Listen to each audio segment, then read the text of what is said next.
Welcome back to my channel ইস্যু mini kitchen and blogs. Guys, তোমাদেরকে আজকে আমি একটা সব থেকে সহজ পদ্ধতিতে পাস্তা করে দেখাবো। অনেক দিন ধরে ভাবছি চলো পাস্তার ক্রেভিং হচ্ছে যখন মিনি কিচেনে করা যাক আর সবাইকেই খাওয়ানো যাক। আর বৃষ্টি হচ্ছে দেখো।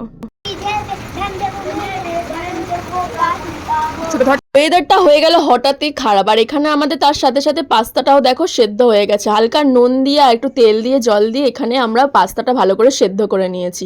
তার মধ্যে কারেন্টও চলে গেছে, হাওয়াতে আমাদের দরজা খুলে যাচ্ছে। ভালো করে পাস্তাটা ধুয়ে নিয়ে দেখো তার মধ্যে তেল দিয়ে দিয়েছি, তারপরে পেঁয়াজ, লঙ্কা, রসুন, আলু ভালোভাবে একসাথে ভেজে নেবো। মশলাটা কিন্তু পাস্তা দেবার আগেই দিয়ে দেবো, নুন, চিনি আর একটুখানি গুঁড়ো লঙ্কা, ব্যাস আর কিচ্ছু লাগবে না। পাস্তাটা ভালো করে দিয়ে তার মধ্যে কিন্তু টমেটো সস দিয়েছি আর একদম পুরো মিক্স করে নিয়ে আমাদের কিন্তু পাস্তা এখানে রেডি। আর একটু ব্ল্যাক পেপার ছড়িয়ে দিতে হবে। ভাইরে ভাই, নিজের ইচ্ছা থাকলে কোনো কিছু বাধা পড়তে পারে না। ঝড় বৃষ্টি সব একাকার করে দিচ্ছে, তাও কিন্তু আমরা পাস্তা খেতে ছাড়িনি। আমাদের কিন্তু পাস্তা কমপ্লিট। বৃষ্টির সাথে পাস্তা আমাদের কিন্তু খুব ভালো লেগেছে। তোমার কেমন লাগলো জানি।